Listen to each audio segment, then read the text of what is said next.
Dia tengok, bila anda suka bagi, dia tak suka dia bagi. Lama-lama dia tengok 2-3 kali, Allah bukakan pintu hidayah, maka engkau sudah menebarkan kebaikan. Jangan lupa like and share. Ustaz, adakah fikih kiamah? Fikih maknanya ilmu. Apa beza ilmu dengan fikah? Doa Nabi kepada Abdullah bin Abbas, Allahumma faqih. Allah tak kata, Nabi tak kata Allahumma allimhu, tak. Allahumma faqihhu fid din. Falaula nafara min kulli firqatin minhum ta'ifatun liyatafaqahu fid din. Jangan semuanya pergi perang. Jangan semuanya pergi perang Uhud, perang Badar, perang Khandaq, perang. Jangan Hunain. Jangan semua pergi perang. Falaula nafara min kulli firqatin minhum ta'ifah. Adalah agak 2-3 orang liyatafaqahu. Ini asal muasal dari kata fiqh. Fikih, faqabha, mendalami agama. Maka dulu kita tahu fikih solat, fikih zakat, fikih puasa, fikih siam, fikih haji. Sekarang ada fikih musika wal aghani. Cari search di Google, fikih musika wal aghani, fikih music. Maknanya hukum hakam yang terkait dengan fikih. Begitu juga dengan ini, fikih kiamah yang terkait tentang hari kiamat. Apa itu tanda-tanda alamatul kiamah al-kubra, apa itu tanda-tanda alamatul kiamah as-sughra, bagaimana dengan dajjal, bagaimana. Udah banyak yang mengkaji tentang masalah itu. Di antaranya adalah Ustaz, kalau di Indonesia Ustaz Ihsan Tanjung, ada pula Ustaz Zulkifli Muhammad Ali, ada pula masyayikh kita, tinggal kita tulis saja Ustaz Hari Kiamat. Ada tulisan-tulisan tazkirah, kita dengar baik-baik. Khuzma safa da'ma kadar. Khuzma safa yang jernih ambil, makadar da'ma kadar, yang buruk buang jauh-jauh. 3. Assalamualaikum Ustaz. Waalaikumsalam warahmatullahi wabarakatuh. Rasulullah SAW menyatakan bahwa umatku akan hidup 1500 tahun.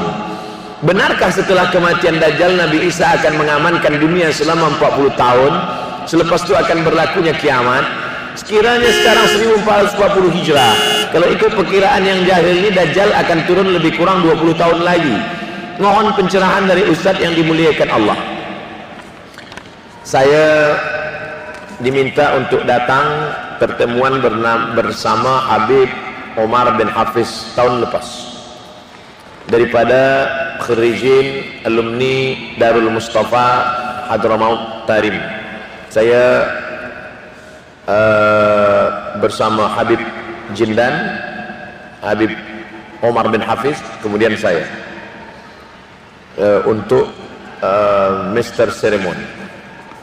Lalu kemudian ada orang bertanya, Habib, apakah Dajjal dah lahir? Dari mana dia? Bagaimana dengan Imam Mahdi? Apakah Imam Mahdi datang dari mana? Kata Habib Umar, engkau tak perlu cari dia kampung dia di mana, bila dia datang, dia lahir, rupa dia macam apa. Engkau siap-siap saja. Di situ saya ambil kesimpulan bahwa kita tidak dituntut untuk mencari sesuatu yang kita tidak disuruh. Bahwa ada orang yang mencari baik, tak salah, tapi habis waktu untuk itu sampai kita lupa beramal, sampai kita tidak salat doa, tidak salat tahajud, tidak sembahyang witir, tidak. Ini semua perlu kita, kerana masalah-masalah ini adalah masalah yang memerlukan perjalanan panjang, lalu kemudian waktu yang banyak. Al-masafah tawilah, perjalanan panjang, wal waktu qasir, sementara waktu pendek. Oleh sebab itu dalil-dalil tentang itu pula dari Rasulullah SAW tak banyak, bahkan sebagiannya tak disebutkan dalam Al-Quran. Dajjal, Al-Masih, ada dalam hadis Nabi Muhammad SAW bahwa akan terjadi demikian dia. Benarkah dunia ini hanya 1500 tahun saja? Tidak ada hadis Nabi menyebut itu, tapi takwil ulama ada. Di antaranya takwil Imam Jalaluddin Abdurrahman As-Suyuti. Ketika itu ditanyakan kepada ulama, apakah betul takwil ini? Ini pendapat. Yang namanya pendapat ulama, ulama yukhti wa yusib. Ulama kadang benar, kadang salah. ambil yang baik, buang jauh-jauh kekeliruan. Kalaulah diketahui kiamat itu 1500 tahun, maka batallah ayat yas'alunaka 'anis saati ayyana mursaha. Kalau ada orang bertanya kepadamu tentang kapan hari kiamat, qul la ya'lamuha illahu, yang tahu hanya Allah Subhanahu wa taala. Allah melalui Nabi Muhammad SAW hanya bagi tahu harinya saja, hari Jumat. Adapun kita disuruh mempersiapkan diri dengan amal-amal saleh, banyak-banyak menghafal 10 awal surah Al-Kahfi, baca surat Al-Kahfi malam Jumat, dan membaca sebelum salam Allahumma inni a'udzubika min adzabi jahannam wa min adzabil qabri wa min fitnatil mahya wal mamat wa min syarri fitnatil masiihid dajjal. Mudah-mudahan kita dan anak cucu diselamatkan dari fitnah akhir zaman, fitnah dajjal ini insyaallah, dengan tetap jaga agama, dijaga yang 5 tadi, selamat kita dari azab Allah. Kemudian kita usaha, kita berdoa, selepas itu wa ufawwidhu amri ila Allah, serahkan kepada Allah Subhanahu wa taala. Nah, masalah bila hari kiamat, maka Allah Ta'ala yang punya ilmunya. Bagaimana ketika Nabi ditanya, ya Rasulullah, ya mata sa'ah, bila hari kiamat? Hadis pertama ketika Nabi ditanya bila hari kiamat, apa jawab Nabi? Idza wusidal amru ila ghairi ahlihi fantaziris sa'ah. Bila diserahkan suatu perkara kepada bukan yang mengerti, maka tunggulah kiamat. Kiamat yang dimaksud Nabi bukanlah kiamat hancur dunia, kiamat isinya. Maknanya apa? Nabi lebih suka membahas masalah yang real, yang nyata. Dalam hadis yang lain, ya Rasulullah mata sa'ah, bila hari kiamat? Nabi tak jawab. Apa Nabi jawab? Ma'adattalaha. Nabi balik tanya kepada orang yang bertanya, ma'adattalaha, apa yang sudah kau siapkan? Hubbullah wa rasulih, yang kusiapkan adalah cinta kepada Allah dan cinta kepada Rasulullah. Engkau sudah siap. Maknanya apa? Kita tak disuruh mencari tanda hari kiamat, kita tak disuruh mencari bila hari kiamat, kita hanya disuruh mempersiapkan diri dengan menjaga agama, dengan menjaga Quran dan Sunnah, dengan menjaga anak cucu kita. Maka setelah itu kita serahkan kepada Allah Subhanahu wa ta'ala. 4. Assalamualaikum Ustaz. Waalaikumsalam. Di akhir zaman nanti akan datang Dajjal. Seperti apakah Dajjal itu? Apakah berwujud menyerupai manusia? Semoga Pak Ustaz selalu dalam lindungan Allah, amin ya rabbal alamin. Bagaimana bentuknya? Rambutnya basah. Tahu kamu tadi itu siapa? Kata Nabi, ya, rambutnya basah seperti rambut Nabi Isa alaihissalam. Maknanya apa? Dia tunjuk langit, ya sama imtiri, wahai langit turunkan hujan, turun hujan. Dia tunjuk bumi, ya ardi umbuti, wahai bumi tumbuhkan tanaman, tumbuh tanaman. Dia tunjuk tumbuhkan tanaman, padahal tempat yang tak boleh tumbuh tanaman, tumbuh tanaman. Tapi bukan berarti tanaman ini tumbuh karena Dajjal dekat, kan? Ya umbuti, wahai bumi tumbuhkan tanaman, tumbuh tanaman. Dia tunjuk kepada mayat, orang yang sudah mati, yang mayat bangkit. Orang menyangka dia Al-Masih, padahal dia Al-Masih yang tak betul. Maka untuk membezakan dia dengan Al-Masih, saking miripnya dia dengan Al-Masih, orang sangka dia Al-Masih Isa, maka di ujung itu Al-Masihid Dajjal. Ini ada bejana emas original. Tapi kemudian orang Arab jahiliyah, dia nak tipu orang, maka dia buat bejana dari besi, yang luar itu dia bagi emas, sehingga orang menengok, oh ini emas. Maka bejana yang palsu ini dia bagi sebut nama Ina Mudajjal. Ina bejana tempat air, Mudajjal yang tidak original, untuk membezakan dia antara yang original dengan yang palsu, yang tidak original, maka disebut dengan Ina Mudajjal. Orang menyangka dia Isa, rambutnya basah macam rambut Nabi Isa. Dia tunjuk langit turun air hujan, dia tunjuk tanah tumbuh tanaman, dia tunjuk orang mati boleh tegak berdiri. Orang menyangka dia Isa, padahal dia adalah Al-Masih Ad-Dajjal. Bagaimana kita boleh bezakan dia? Jangankan Dajjal datang, yang 10 level di bawah Dajjal pun orang sangka banyak pengikut-pengikut. Makanya ulama tasawuf mengajarkan, idza ra'aitar rajul, bila kau tengok ada seorang lelaki, yatiru 'alal hawa, terbang di atas awan, yamshi 'alal ma, berjalan di atas air, bila kau tengok ada orang boleh berjalan di atas air, terbang di atas awan, la tartar, jangan tertipu, tapi pandanglah bagaimana istiqomah dia. Mana tahu kita diuji di bumi Melayu akan datang orang yang disangka ulama, yang boleh mendatangkan emas, yang boleh mendatangkan makanan, yang boleh mengeluarkan air. La tartar, jangan tertipu, tapi pandanglah bagaimana istiqomah dia dalam solat berjamaah. Dalam kitab Saraj At-Tusi yang ditulis oleh Imam At-Tusi, nama kitab Al-Lumah. Lumah artinya kilauan cahaya. Di situ disebutkan ada seorang lelaki mengajak murid-muridnya untuk menjumpai wali Allah. Murid-murid, ayo kita jumpa wali Allah. Gimana Tuan Guru? Di masjid. Mereka pun berjumpa dengan yang disangkakan wali Allah yang sedang mengangguk berzikir. Masa selepas berzikir dia pun meludah dalam masjid. Maaf. Apa kata Tuan Guru? Mari kita tinggalkan dia. Dia bukan wali Allah. Mengapa Tuan Guru begitu cepatnya berkata dia bukan wali Allah? Karena aku tengok dia melanggar syariat. Apa dia? Meludah dalam masjid. Maka yang menjadi timbangan standar utama adalah syariah. As-syari'atu bila haqiqatin atilah, wal haqiqatu bila syari'atin batilah. Bila ada orang mengaku hakikat, aku dah sampai pada maqam ma'rifat, tapi meninggalkan syariat, maka ketahuilah itu batil. Kerana Nabi Muhammad SAW tak pernah meninggalkan syariat, padahal dia adalah seorang Nabi. Maka ajarkanlah ini, bahwa mungkin belum datang Dajjal, yang 10 level di bawah Dajjal pun boleh menyesatkan manusia dengan ajaibul ajaib, ajib, sesuatu yang di luar pada akal sehat manusia. Dia boleh mendatangkan sesuatu, dia boleh berjalan di atas air, dia boleh terbang di atas awan.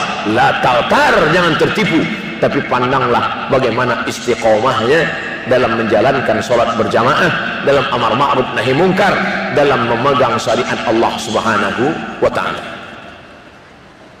Saya ada terbaca satu artikel berkenaan dengan berkaitan kemunculan Dajjal, yaitu sebuah istana yang diberi nama Kingdom of Palace yang terletak di Jabal Habsyi di Madinah Al-Munawwarah, bahwa akan datang Dajjal. Lalu kemudian ada istana di atas Bukit Garam. Iya, apakah itu istananya? Maka bezakan antara teks dengan interpretation terhadap teks. Bezakan antara nas dengan tafsir terhadap nas. Bahwa akan berdiri gedung-gedung tinggi di akhir zaman, ya, bahwa ada orang yang menginterpretasikan, menafsirkan gedung tinggi itu adalah istana ini, maka itu perlu kepada dalil. Kita tak boleh mudah menginterpretasikan, memberikan takwilan, memberikan penafsiran terhadap suatu nas, kerana keberanian ini akan disoal di hadapan Allah. Yang perlu kita yakini bahwa Makkah dan Madinah, lobang-lobang tanah di kota Madinah itu pun dijaga oleh malaikat-malaikat, sehingga Dajjal tidak akan mungkin masuk ke dalamnya. Bagaimana dengan kita yang di Kuala Lumpur, kita yang di Sumatera, di Jakarta? Apakah kita akan dijaga daripada Dajjal? Ya, dengan syarat istiqomah dalam memegang syariat. Man ahya sunnati, siapa yang tetap menghidupkan sunnahku, maka dia akan dijaga pada saat hari dunia tak lagi terpelihara. Maka kita jaga keluarga, kita jaga negara, kita jaga masyarakat dengan melaksanakan sunnah, tetap mengikut para ulama, tetap berpegang pada ahlus sunnah wal jamaah. Maka Allah akan selamatkan umat ini daripada malapetaka besar yang lebih dahsyat daripada tsunami, yaitu malapetaka Dajjal dan fitnah akhir zaman, insyaallah. Amin. Semasa di bangku sekolah, ustazah ada menyatakan tanda kecil hari kiamat apabila agama diniagakan, dijual belikan. Tolong ustaz beri penjelasan.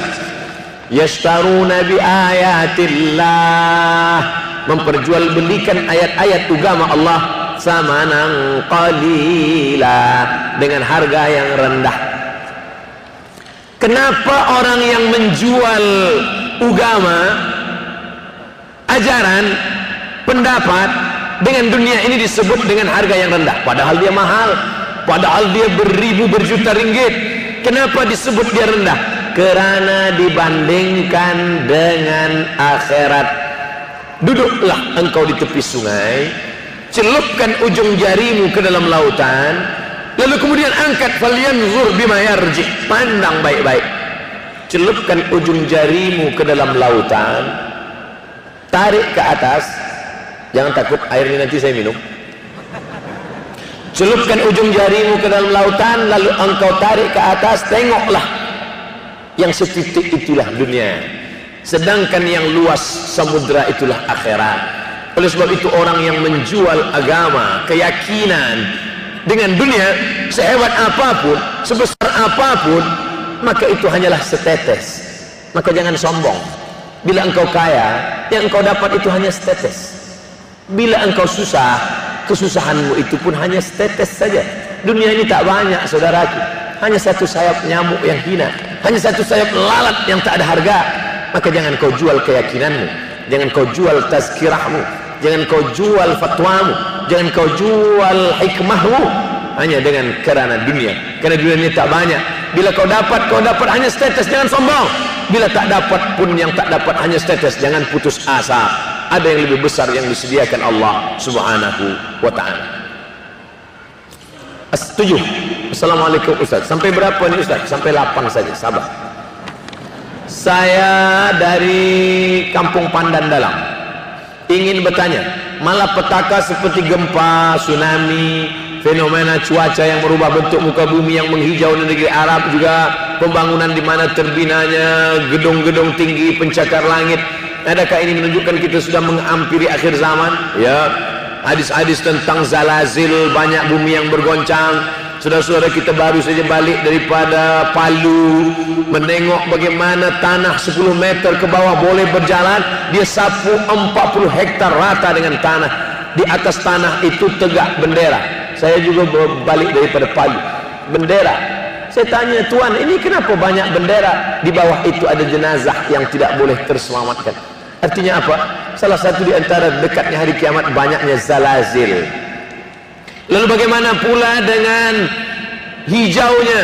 Ya, bahwa dulu Jazirah Arab itu pernah hijau, lalu kemudian berubah menjadi kering, lalu kemudian akan hijau kembali. Sampai dikatakan, kenapa ini banyak betul hasyarat, serangga di Masjidil Haram? Masa saya balik umrah awal Januari, tanggal 5 hari bulan Januari hingga 18 kami melaksanakan umrah, banyak sekali, sampai anak-anak kecil menjerit-jerit di Masjidil Haram. Dari mana ini datang? Dari tanam-tanaman yang tumbuh, bukit-bukit dari perjalanan Makkah Madinah menghijau. Kenapa ini hijau? Tak pernah selama hidup ini tampak hijau. Kerana hujan datang, lalu kemudian tumbuh lumut, tumbuh rumput-rumput hijau, datanglah serangga-serangga, hasyarat, datanglah itu bermacam-macam bentuk, lalu dihembus angin kencang sampai ke Masjidil Haram. Anak-anak kecil pun menjerit. Bahwa itu ada disebutkan dalam hadis. Ya, sudah dekatkah kita dengan kiamat itu? Tanda-tanda datang. Kenapa Ustaz tak bahaskan? Padahal tajuk kita peringatan akhir zaman. Saya tak bahaskan penyakitnya, saya bahaskan obatnya. Obatnya yang kita bahas. Jaga agama, jaga akal, jaga keturunan jangan ada zina, jaga harta benda jangan buat riba, jaga matan jangan caci maki, kelahi, sumpah serapah. Ini obatnya. Bila obat ini kuat, penyakit apapun yang datang kita insya Allah terselamatkan. Kenapa orang sakit? Sebenarnya orang sakit bukanlah salah penyakit, tetapi kerana badan tak kuat. Kalau badan kuat, insya Allah sakit-sakit tak akan datang. Kenapa?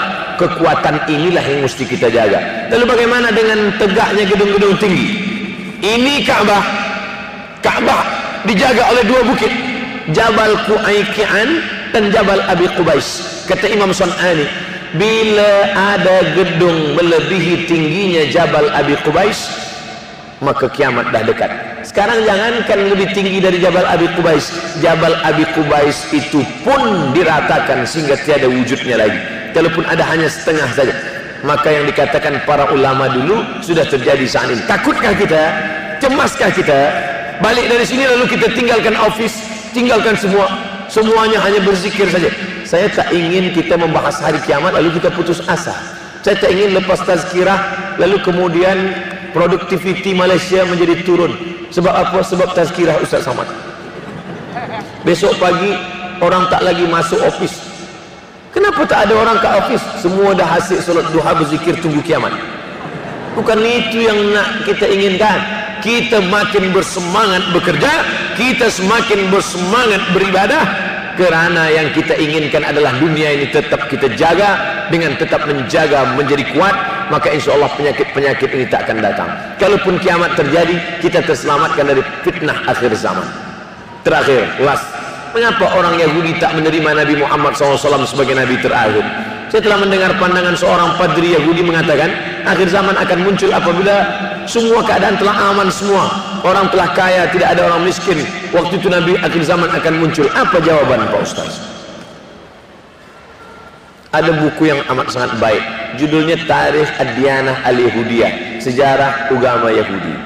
Di sana diceritakan bagaimana orang Yahudi percaya bahwa nanti di akhir zaman akan datang seorang nabi, dan mereka menyebut dia manakala berperang. Ini Yahudi, ini Bani Ghatafan. Mereka berperang dengan Bani Ghatafan, dan sebelum berperang mereka berdoa kepada Allah, ya Allah, tolonglah kami melawan Bani Ghatafan berkat Nabi terakhir yang engkau utus. Sudah datangkah Nabi terakhir itu? Sudah. Siapa dia? Muhammad sallallahu alaihi wasallam. Mana buktinya? Husain padri Yahudi, dan dia ingin tahu apakah ini Nabi terakhir itu. Dia intip dari balik pokok kurma manakala Muhammad SAW datang. Tala'al badru alaina. Yang lain menyambut Nabi Muhammad, dia perhatikan dari jauh, dia tengok tanda-tandanya. Selepas itu dia pun datang. Engkaulah Nabi terakhir. Asyhadu an la ilaha illallah wa asyhadu anna Muhammadan Rasulullah. Selepas itu Nabi ubah nama dia menjadi Abdullah bin Salam. Dia pun masuk ke rumah Nabi. Tak lama selepas itu datang orang Yahudi ramai-ramai. Nabi bertanya kepada mereka, kamu kenal dengan Husain? Kenal. Siapa Husain? Padri kami. Siapa Husain? Anak orang baik.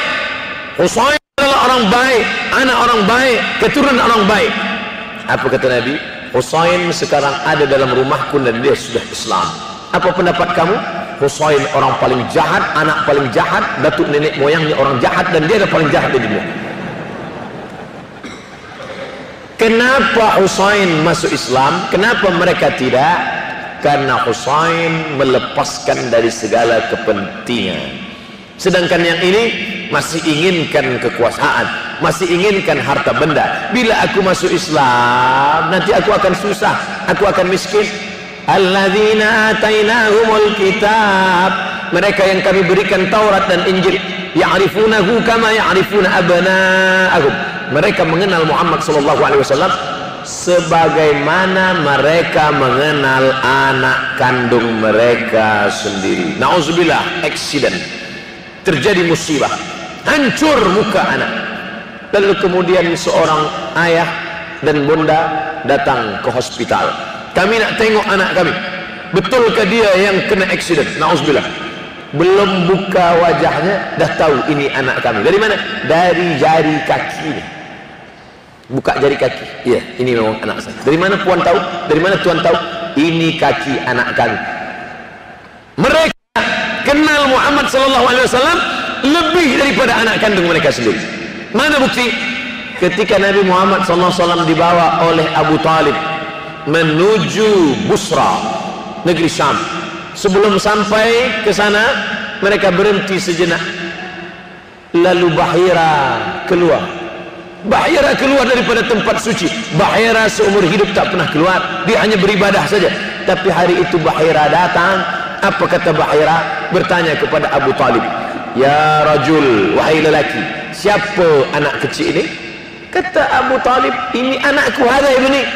Kata Bahira, kalau betul kitab yang kubaca, ini bukan anakmu, anak ini yatim, ayahnya dah mati sebelum dia lahir.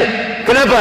Karena 3 tanda aku tengok, pokok kayu bersujud, batu-batu bersujud, dan ada awan yang dari tadi menaungi dia.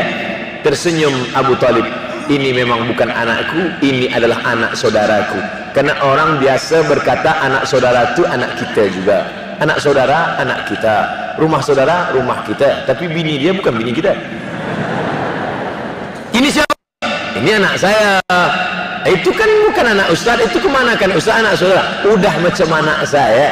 Begitulah Bahira tahu bahwa ini anak ayahnya sudah meninggal. Itulah yang ditulis dalam syair Al-Barzanji, walamma tamma min hamlihi, ketika hamilnya sempurna, syahrani 2 bulan, ala ashhuril aqwalil marwiyah, menurut hitungan bulan qamariyah, tufiya bil madinatil munawwarati abuhu Abdullah, meninggal ayahnya Abdullah 2 bulan. Kenapa mereka tahu? Karena itu tertulis dan dituliskan dalam Al-Quran surat As-Saff, ya'ti mim ba'dismuhu Ahmad, akan datang Nabi terakhir nanti dan dia bernama Ahmad. Kenapa yang datang itu Muhammad? Muhammad masyhur di bumi, Ahmad masyhur di antara malaikat.